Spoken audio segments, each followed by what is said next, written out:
Welcome, everyone. Please excuse my voice. I'm glad we have a mic.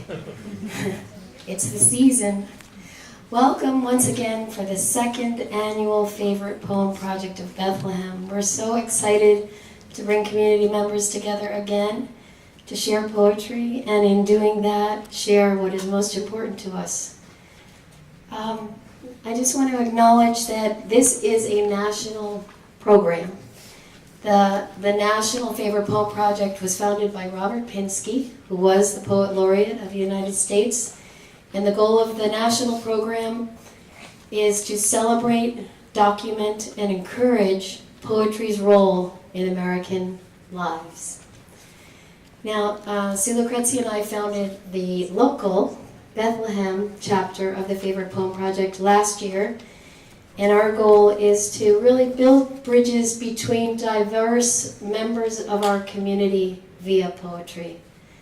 And remarkably, we found that that did happen last year, so we're looking forward to it happening again this year. We added a new component to our Favorite Poem Project this year, which we're very excited about. And the reason it's an educational component, we really are so thankful that we got 2 grants in order to do that. So I want to acknowledge the 2 grants. One was from the Bethlehem Fine Arts Commission, and we have 2 people from that commission here in the audience. Thank you so much, Bethlehem Fine Arts Commission, for the grant that allowed our resident poet, Matthew Wolf, who's greeted you as you came in. Matthew has been coming into the schools in the Bethlehem Area School District, teaching poetry workshops. And also, at the end of last year, after school ended in June, late June, Matthew and myself and Sue Lucrezi and several people from the Bethlehem Area Public Library taught a workshop for teachers to help teachers use the Favorite Poem Project idea in the classroom. And we have some amazing teachers in the audience today who have been doing just that. Also, we got a second grant a little bit later. We wrote the grant in the middle of the summer, and we found out in the fall that we received a grant from the Pennsylvania Council on the Arts Project Stream. And that grant is allowing us to bring 50 students and a few teachers to Lehigh University tomorrow to meet the poet Nikki Giovanni. We are so excited about that. She is speaking, by the way, at Zollner Arts Center tomorrow at 7:30. It's free and no tickets required, but we are actually going to get to meet her in a smaller gathering at 4 o'clock with some of the students that are here today. So we're very excited about that. The PCA is also allowing a Lehigh creative writing professor to come into the school and teach some writing lessons. And I'm going to be going into Linfield Community Center this summer and teaching some favorite poem workshops at Linfield. So thank you so much again for being here. And I'm going to turn it over to Sue Lucrezi. Oh, I'm sorry, one more thing. We have a few people who are sick, besides me, who will not, they're in your program, but they will not be reading tonight. So I just wanted to give you a heads up about that. They are Tahea, who was going to be reading Resignation by Nikki Giovanni, and Rogelio or Roy Ortiz, who is going to be doing the Langston Hughes poem Dreams, and Casey Espinal, who is going to be doing a Shel Silverstein Duff Donald. So I'm sorry that you won't be hearing those wonderful poems from those wonderful people. Oh, yes. The restroom, if you need it, is actually down the hall and in City Hall, but you need to be escorted to it. So our wonderful poet has volunteered to be the restroom escort. Thank you, Matt. He does all kinds of things. Okay, handing it over to Sue Lucrezi.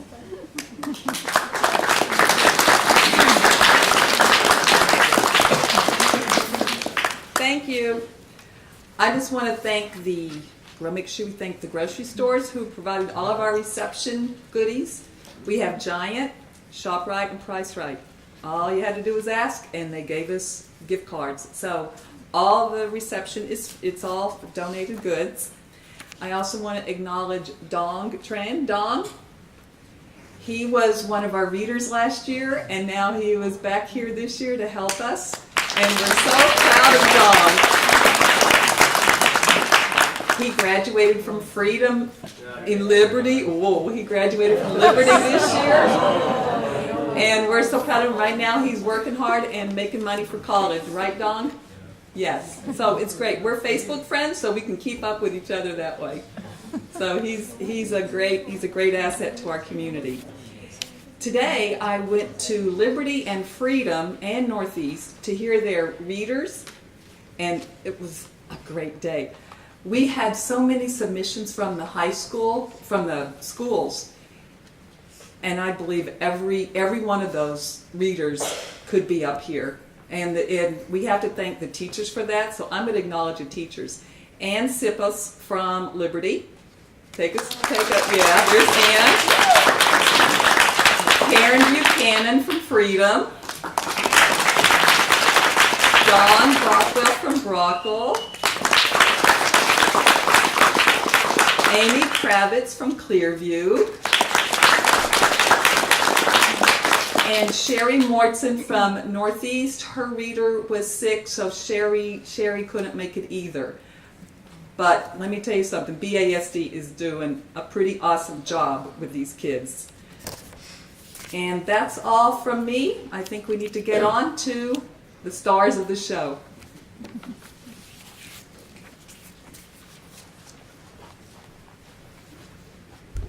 Our first reader is Cleveland Wall. She is a poet.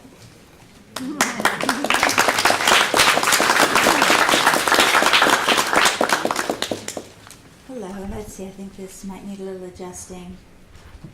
Okay, us poet types really have a hard time picking a favorite poem, but this is my favorite one this week.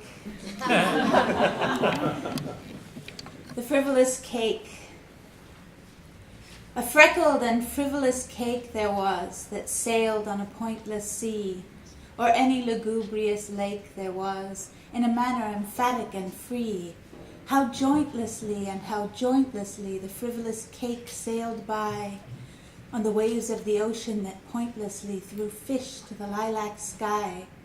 Oh, plenty and plenty of hake there was, of a glory beyond compare, and every conceivable make there was tossed through the lilac air.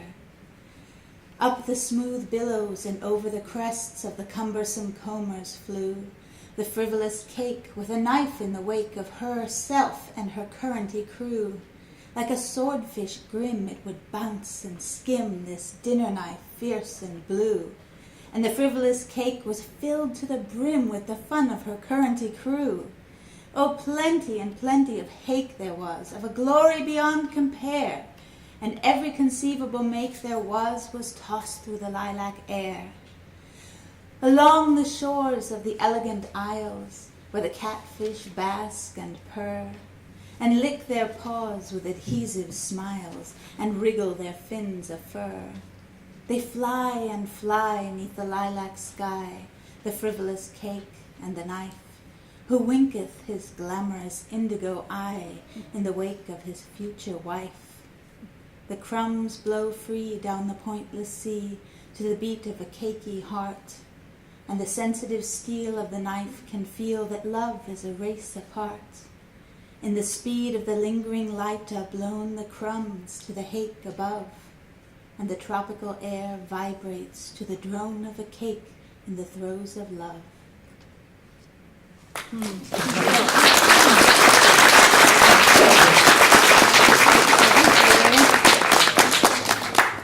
So this poem I love for a couple of different reasons. The first, obviously, lyrically, it is just delightful. I just love it to bits for the musicality of it. And also, the part that it plays in the book, it's actually from a novel. It appears in the first book of the Gorman Gas trilogy by Mervyn Peake. I didn't even mention the author, old what's-his-name, Mervyn Peake. And this poem is found in an attic room by one of the characters, Fuchsia, immediately followed by her meeting the ambitious kitchen boy, Steerpike. And so the poem kind of foreshadows the relationship between Fuchsia and Steerpike, because like most nonsense poems, it really is not nonsense at all. It would be hard to write an actual nonsense poem, meaning creeps into things. So as a standalone poem, I love it. And then also as part of this wonderful, rich trilogy, it's just like this little bonbon tucked in there for your enjoyment. So I recommend the entire trilogy when you get a chance in your copious spare time. Thanks for coming out for poetry.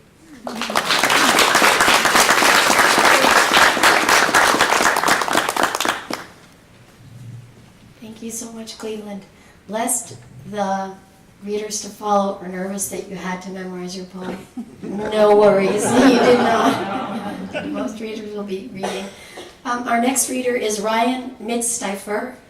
He is the Director of Continuous Improvement for Johnson Matthey, which I think means he's an engineer. Okay, welcome, Ryan.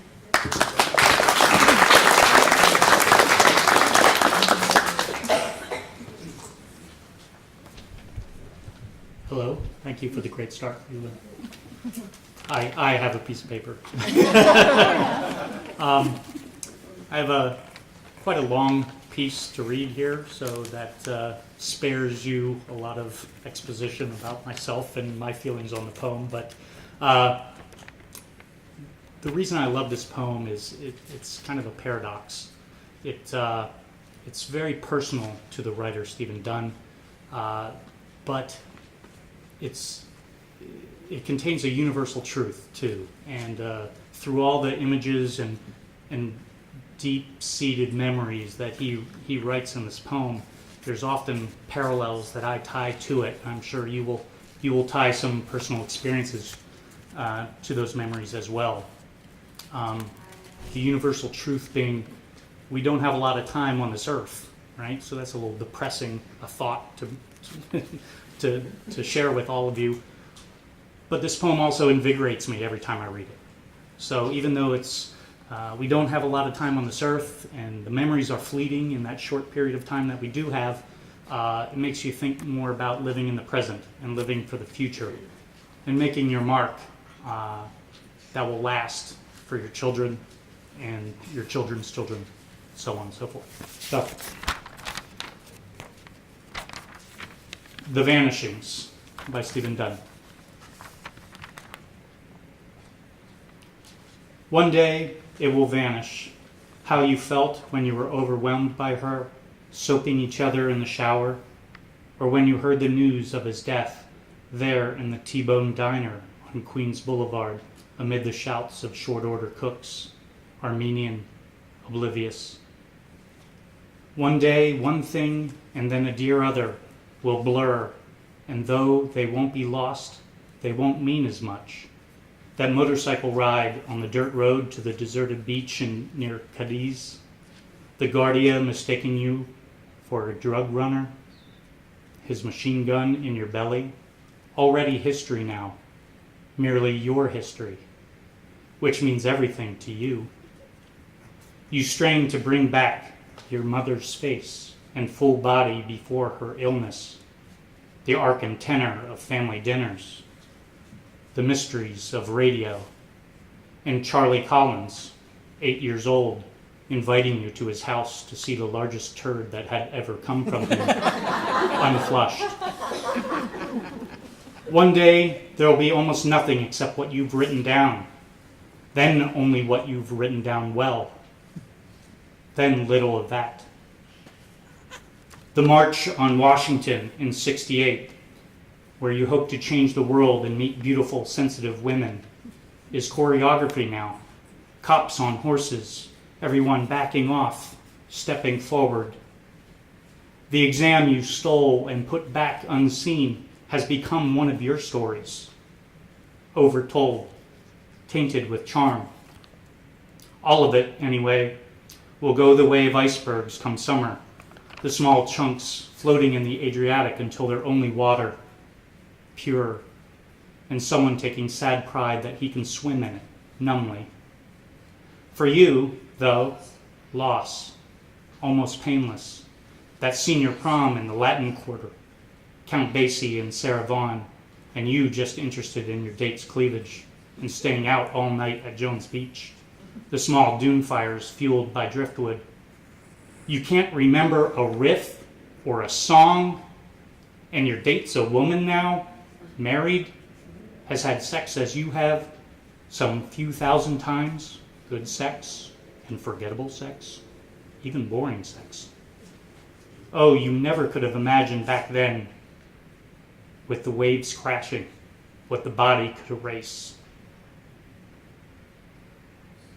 It's vanishing as you speak. The soul grit, the story fodder. Everything you retrieve is your past. Everything you let go goes out memory's outbox, open on all sides, in cahoots with thin air.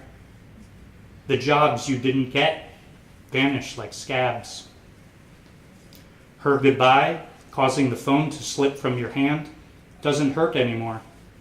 Too much doesn't hurt anymore. Not even that hint of your father, ghost thumping on your roof in Spain, hurts anymore.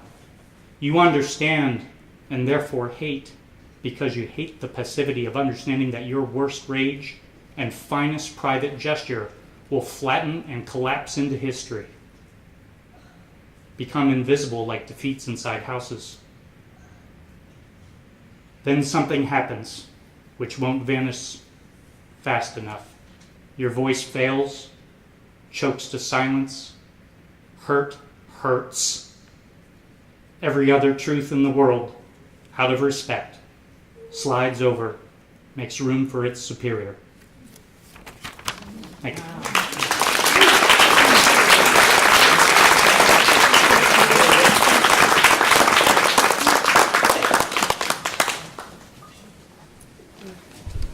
Thank you, Ryan.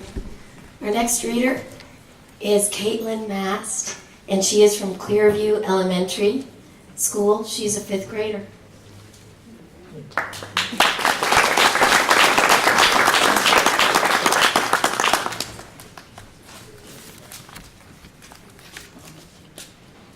Imagine by Anonymous. Our mind is a special place. With our minds we can imagine a world bigger than endless space. Just imagine. If we couldn't imagine, what would the world come to?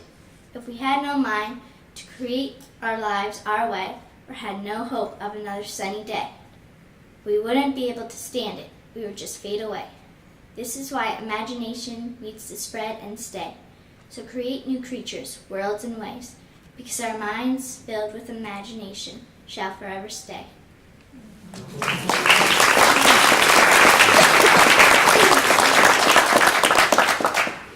I chose this poem because when I was looking through, I saw this animal that was mashed with a turtle and a unicorn, so it reminded me of Bigfoot, and I like Bigfoot, so I imagined that I had a club, and I went out and made friends with Bigfoot to show the world, and that's why I chose this poem.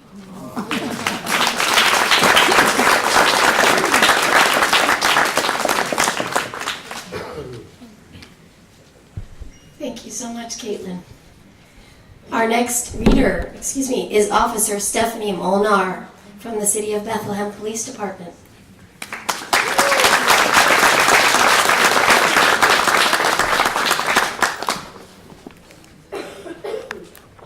That was really good. I have to follow that.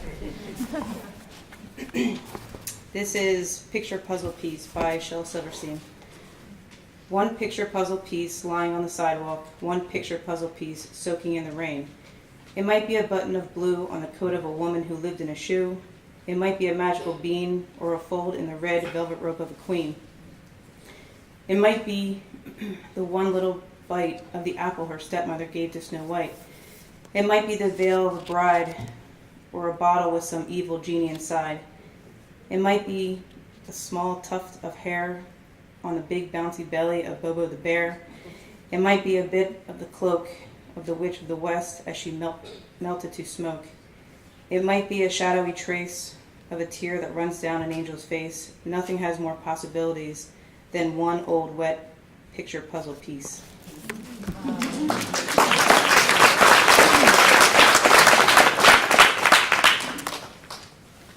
I don't have a specific reason for picking that poem, but when I was probably about her age, this book was given to me to get me interested in reading and to remember that you don't have to take life so seriously and be silly sometimes. So, yeah.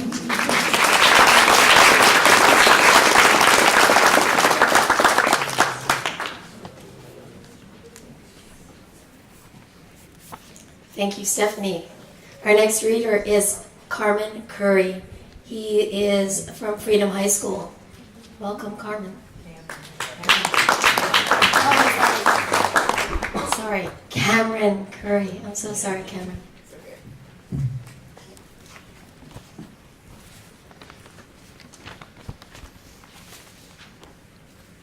The poem I will be reading today is John Henry.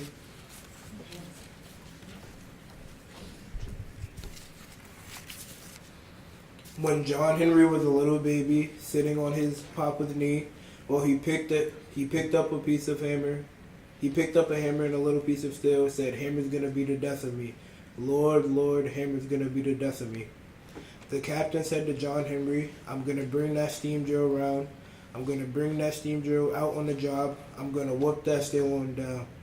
Lord, Lord, whoop that steel one down." John Henry told his captain, "Lord, a man ain't nothing but a man, but before I'd let your steam drill beat me down, I'd die with a hammer in my hand.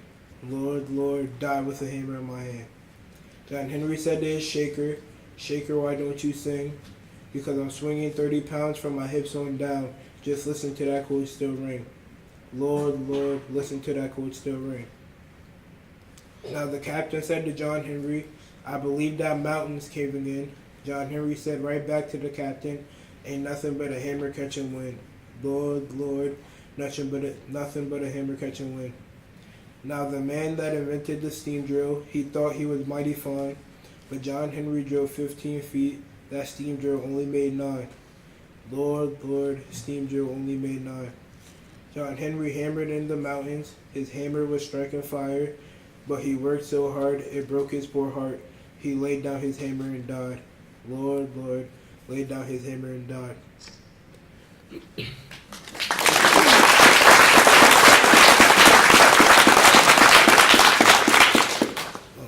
I chose this poem over all others because it is relatable to me in my life in football and art. In my life, I work very hard for what I want because it is not given to me and I have to earn it. This fits with football and art for me because these are two things I love very much, and I'm always striving to do better and do more and never give up on it because I know it can get me somewhere in life. I compare this poem to myself because I'm willing to work as hard as I can until I can't work anymore for something I put my mind to, and I take pride in that.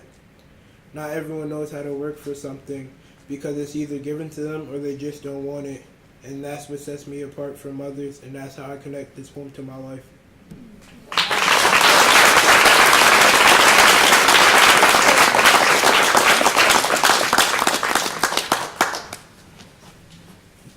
Thank you, Cameron. Our next reader is Paige Van Wert, and she is a hospital-based physician who works in nursing homes.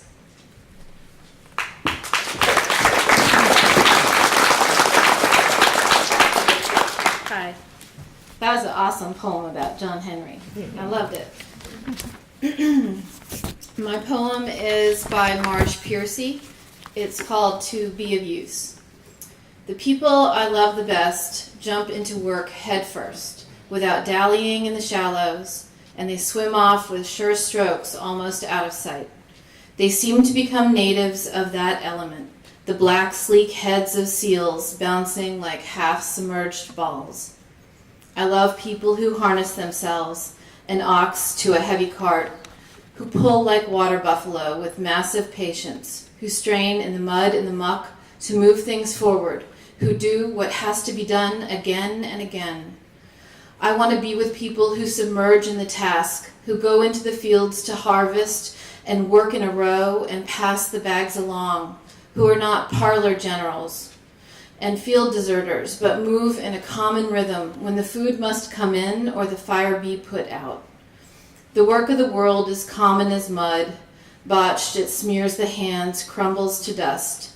But the thing worth doing well done has a shape that satisfies, clean and evident.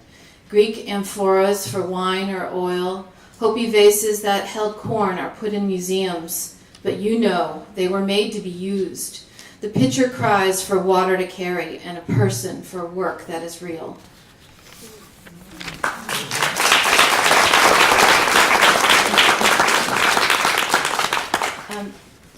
I'm a doctor who works in nursing homes, and I'm supposed to be kind of extemporaneous about this, but I'm not very good. So I'm just going to read this a little bit. In nursing homes, I think there's a concept of places being thin places. There are places where that line between life and death can be so thin that they're translucent.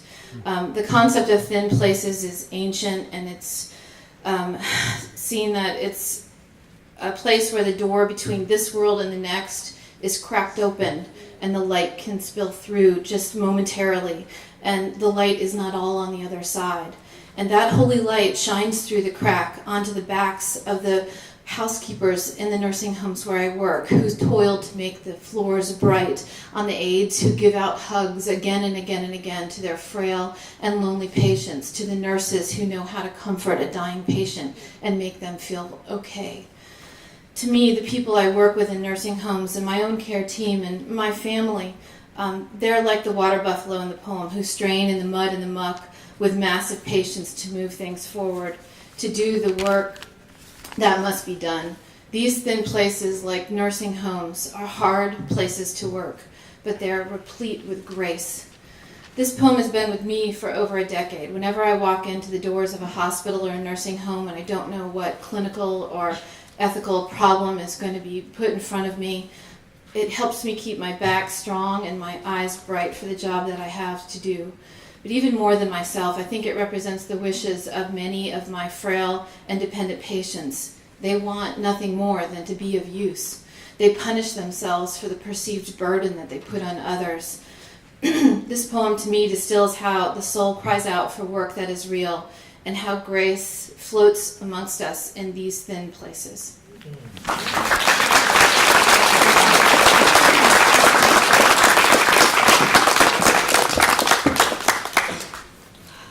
Thank you, Paige.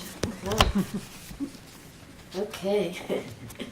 Next up is Arup Sangupta, Professor of Civil and Environmental Engineering at Lehigh University.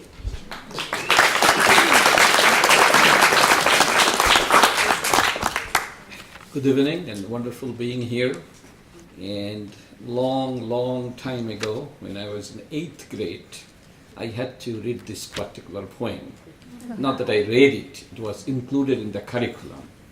And this was in a faraway place, and the poem was in Bengali, the original one. I'll do a few lines in Bengali, written by Rabindranath Tagore, and then I'll come to the English one.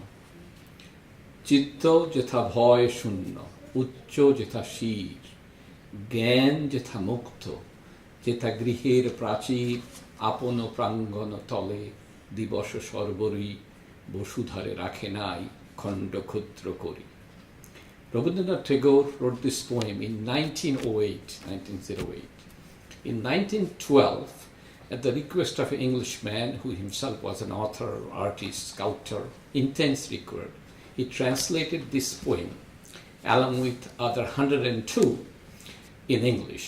And then he read some of them in July of 1912 in London, in front of people like William Butler Yeats, and then Ezra Pound, who is from Philadelphia, and other people who were there. In 1912 November, this poem song was published from London and it was named as Song Offering or Gitanjali. That was in 1912. In 1913, he won the Nobel Prize in Literature, and this particular one probably is the most celebrated one. And let me first recite that or read that, and then I'll tell you why I picked it up. It's very easy to read or understand or comprehend, but the words are kind of universal. Where the mind is without fear and the head is held high, where knowledge is free, where the world has not been broken into fragments by narrow domestic walls, where words come out from the depth of truth, where tireless striving stretches its arms toward perfection, where clear stream of reason has not lost its way into the dreary desert sand of dead habit, where the mind is always led forward by thee into ever-widening thought and action, into that heaven of freedom, O my Father, let the world awake. It's a short poem, but it has been recited or read many times all over the world. The reason I chose primarily to relate to kind of serve as a bridge between the people here and other places with Rabindranath Tagore. One piece of information, Tagore passed away, and then India became independent. And India is a secular but predominantly Hindu country. And India picked up one of his poem songs as its national anthem. Several years later, Bangladesh became independent. It's a predominantly Muslim country. It's 90% Muslim population or so. They picked up one of Tagore's poem song, another one, as its national anthem. The third one, written by one of his students in the academic institution he founded, later on became the national anthem of Sri Lanka, which is predominantly a Buddhist country. So when we around the world here talk about division, this, that, there is something to be learned through this particular poem alone. And then I was not born here, but I've been living in this country for a long time. And I consider something as core American values, and then the greatness of America stems from those values, to me. They are not big things, they're small things. And these are basically, this poem is the embodiment of those values, and those values do resonate all over the world. I have tried to make this poem included in some way in the curriculum of different schools here. I'll do that more intensely. And if I have my own way, someday I'll probably persuade all the people to make it the anthem of the United Nations, because that's what it bridges all over the place. Thank you.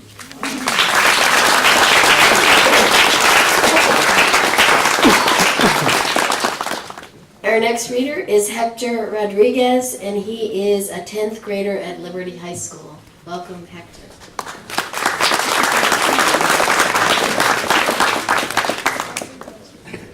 The poem I will be reading is Annabel Lee by Edgar Allan Poe. It was many and many a year ago, in a kingdom by the sea, that a maiden there lived, whom you may know by the name of Annabel Lee. And this maiden, she lived with no other thought than to love and be loved by me. I was a child, and she was a child, in this kingdom by the sea. But we loved with a love that was more than love, I and my Annabel Lee. With a love that the winged seraphs of heaven coveted her and me. And this was the reason that long ago, in this kingdom by the sea, a wind blew out of a cloud, chilling my beautiful Annabel Lee. So that her high-born kinsman came and bore her away from me, to shut her up in sepulture in this kingdom by the sea. The angels, not half so happy in heaven, went envying her and me. Yes, that was the reason, as all men know. In this kingdom by the sea. That the wind came out of the cloud by night, chilling and killing my Annabelle Lee. But our love, it was stronger by far than the love of those who were older than we, of many far wiser than we, and neither the angels in heaven above, nor the angels down under the sea, can ever dissever my soul from the soul of the beautiful Annabelle Lee. For the moon never beams without bringing me dreams of the beautiful Annabelle Lee. And the stars never rise, but I feel the bright eyes of the beautiful Annabelle Lee. And so all the night tide, I lie down by the side of my darling, my life and bride, in her sepulchre there by the sea, in her tomb by the sounding sea. The reason I chose this poem was because, oh, I'm sorry.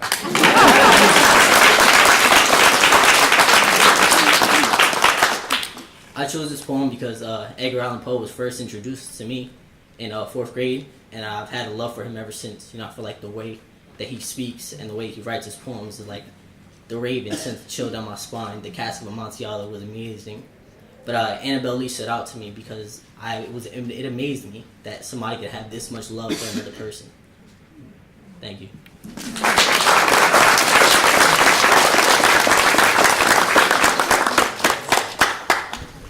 Thank you, Hector. Our next reader is Michaela Kotoskova. And she works in housekeeping. She has a housekeeping business, and she's a part-time student at El Tri Sui. Welcome, Michaela.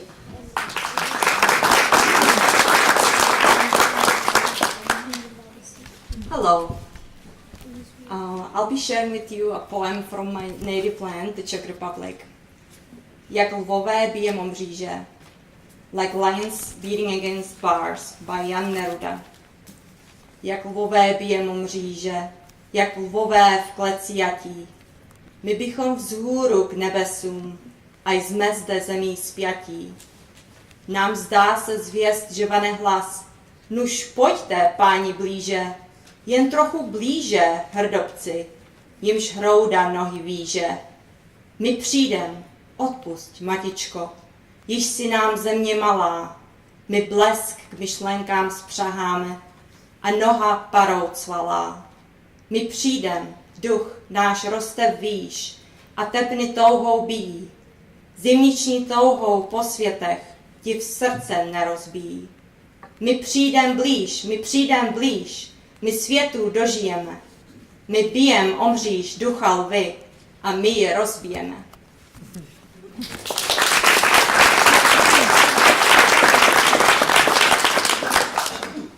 This poem is really powerful to me.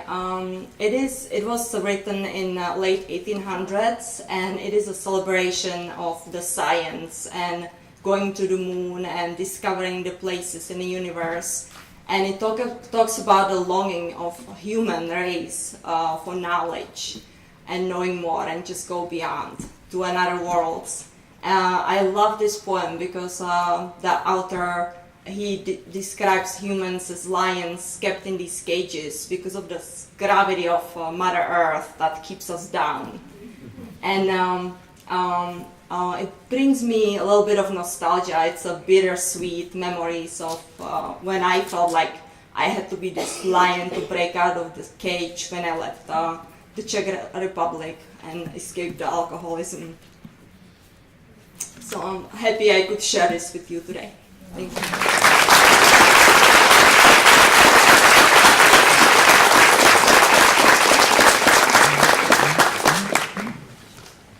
Thank you so much, Michaela. Our next readers are Kate Scuffle and George B. Miller. They are co-directors of Selkie Theater, Inc., and both teaching artists with the Allentown School District Foundation.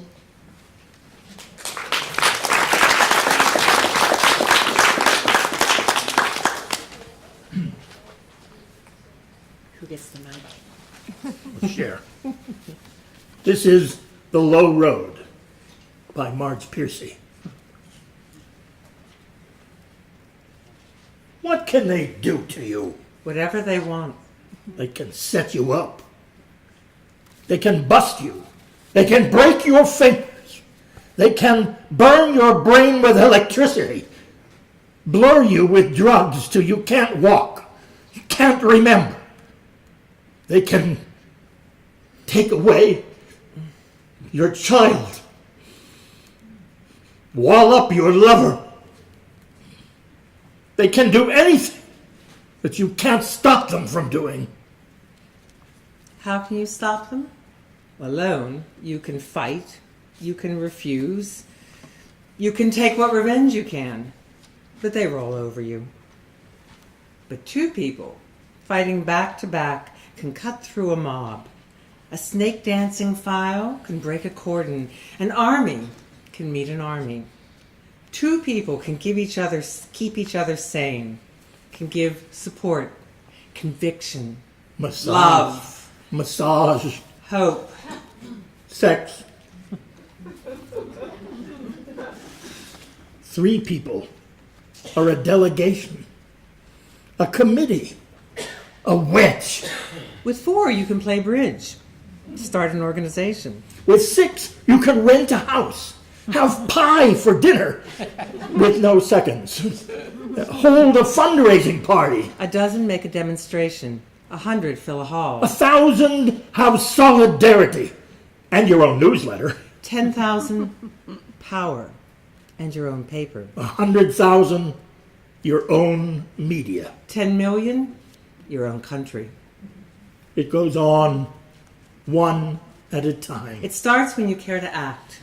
It starts when you do it again, after they said no. It starts when you say we and you know who you mean. And each day you mean one more.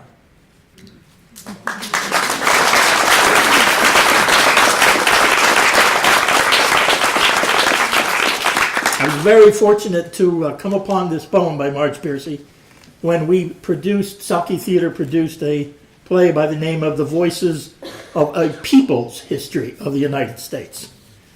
We also read it live on air at Lehigh Valley Art Salon, highlighting the Favorite Poem Project last year when we interviewed Jennie and Sue.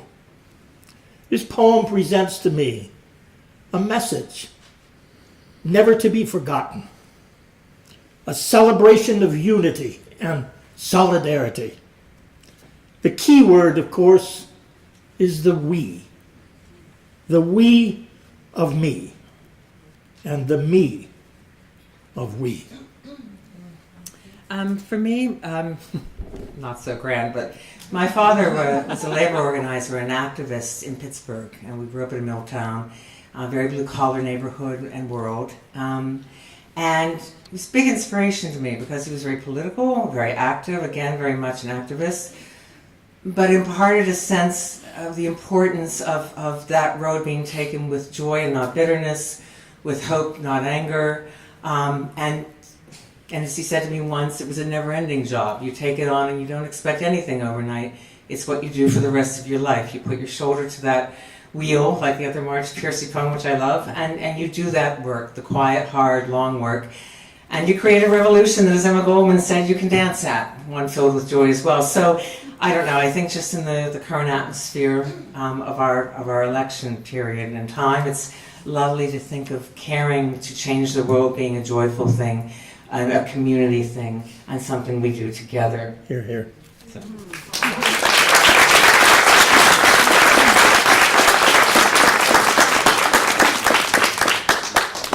Thank you, George and Kate. Our next reader is Deirdre Johnson Van Walters. She is a community theater activist, poet, and playwright, member of the Basement Poetry and the Allentown Public Theater. Welcome, Deirdre.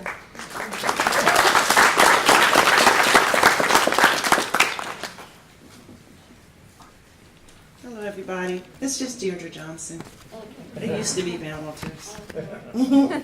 So the poem I selected as my favorite poem is a poem that stuck with me ever since I first heard it as a child, which is If by Rudyard Kipling. If you can keep your head when all about you are losing theirs and blaming it on you, if you can trust yourself when all men doubt you, but make allowances for their doubting too. If you can wait and not be tired by waiting, or being lied about, don't deal in lies. Or being hated, don't give way to hating. And yet don't look too good, nor talk too wise. If you can dream and not make dreams your master, if you can think and not make thought your aim, if you can meet with triumph and disaster and treat these two impostors just the same, if you can bear to hear the truth that you've spoken, twisted by knaves to make a trap for fools, or watch the things you gave your life to broken and stoop and build them up with worn out tools.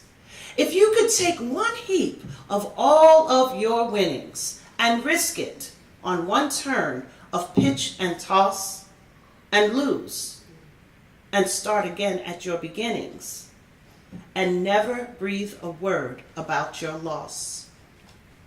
If you can force your heart and nerve and sinew to serve your turn long after they are gone, and so hold on when there's nothing in you except the will which says to them, hold on. If you can talk with crowds and keep your virtue, or walk with kings nor lose the common touch, if neither foes nor loving friends can hurt you, if all men count with you, but none too much, if you can fill the unforgiving minutes with 60 seconds worth of distance run, yours is the earth and everything that's in it, and which is more, you'll be a man, my son.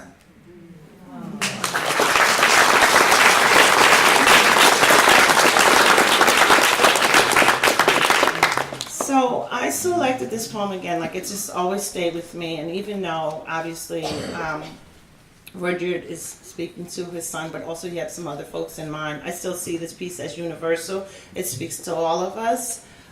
It's really boiling down to kind of having your own opinion, staying true to what you believe in, and being, in this case, your own man, but it's being your own person.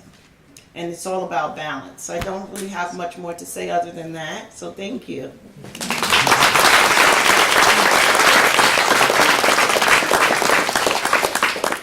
Thank you, Deidre. Our next reader is Reba Marblestone. She's a former professor of Hebrew language and literature at Muhlenberg and Lafayette College, and she currently teaches at elementary and middle school levels. Welcome, Reba.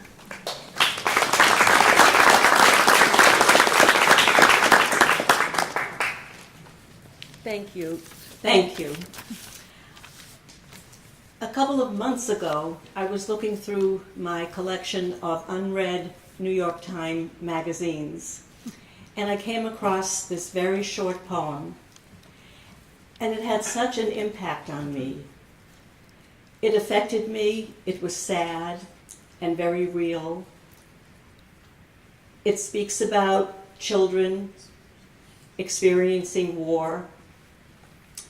And I actually cut it out, and I put it in one of my special boxes labeled, "To be looked at sometime." And when I heard about this project, that was the poem that came to my mind, and I found it. And I read it again, and something very strange happened.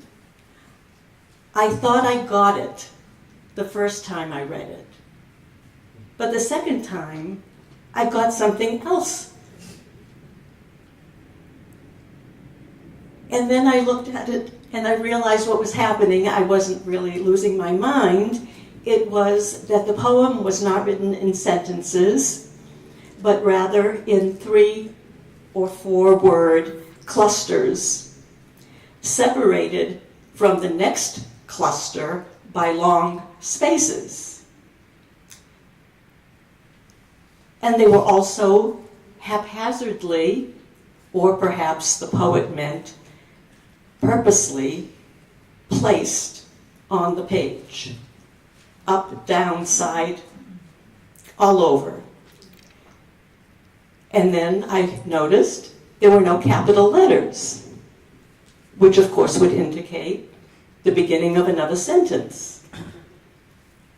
But then the discovery that there was no punctuation really scared me. And I reread the poem truly dozens of times. And the last 3 days, I have changed the punctuation at least 6 times. I only hope that I can do justice, some justice, not complete, I'm sure, to this poet who happens to be Juan Felipe Herrera, the United States Poet Laureate of 2015 and 2016. It is a very short poem. It is, I guess, my interpretation of it. It is called You Throw a Stone.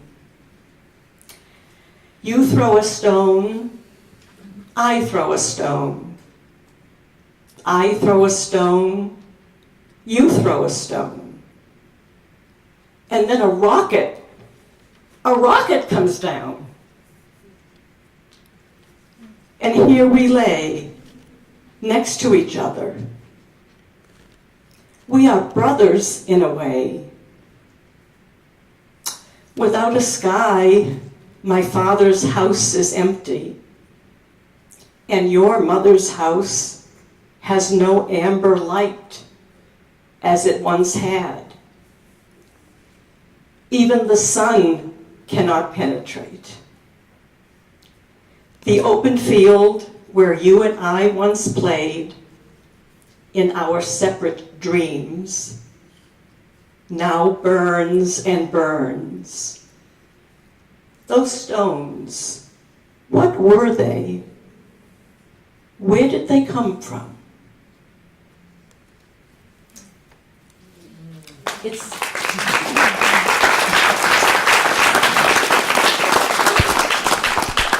It's kind of a disturbing poem, but it evoked in me the all too frequent vignette of children experiencing the effects of war. It tells of 2 boys, unnamed, of unspecified age, who are caught up in an unnamed conflict in an unnamed place. It could be anywhere. It's very contemporary, unfortunately. These boys were friends. They used to play together. But politically, or however one phrases it, they were on opposite sides. And now they lie huddled together as the fires and the devastation surround them from the rockets falling from the sky. The poet ends his poem with 2 questions. And I think he really wants us to finish this poem for him. Or at the very least, and that did sound a little presumptuous, or at least to think of some answers. And the answer that came to me after weeks of pondering this poem is that the seeds of war are planted when you throw a stone and I throw a stone. Thank you.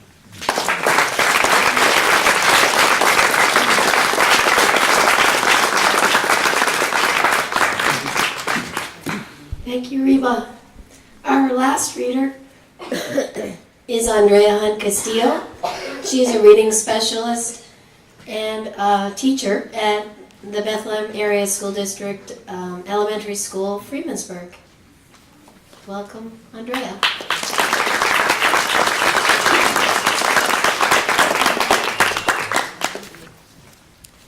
Hello. The poem I'm going to read is called Still I Rise. And it's by Maya Angelou, who is one of my most favorite people in the whole world. And I like this poem because it reminds me that we are all strong in our own way. Some of us are stronger than others, and some of us can sometimes be faced with things that make us think that we're not strong, but then we find that we are. You may write me down in history with your bitter, twisted lies. You may trod me in the very dirt, but still, like dust, I'll rise. Does my sassiness upset you? Why are you beset with gloom? 'Cause I walk like I've got oil wells pumping in my living room? Just like moons and like suns, with the certainty of tides. Just like hope springing high, still I'll rise. Did you want to see me broken, bowed head and lowered eyes? Shoulders falling down like teardrops, weakened by my soulful cries. Does my haughtiness offend you? Don't you take it awful hard. 'Cause I laugh like I've got gold mines digging in my own backyard? You may shoot me with your words. You may cut me with your eyes. You may kill me with your hatefulness, but still, like air, I'll rise. Does my sexiness upset you? Does it come as a surprise that I dance like I've got diamonds at the meeting of my thighs? Out of the huts of history's shame, I rise. Up from a past that's rooted in pain, I rise. I'm a black ocean leaping and wide, welling and swelling, I bear in the tide. Leaving behind nights of terror and fear, I rise. Into a daybreak that's wondrously clear, I rise. Bringing the gifts that my ancestors gave, I am the dream and the hopes of the slave. I rise, I rise, I rise. Thank you.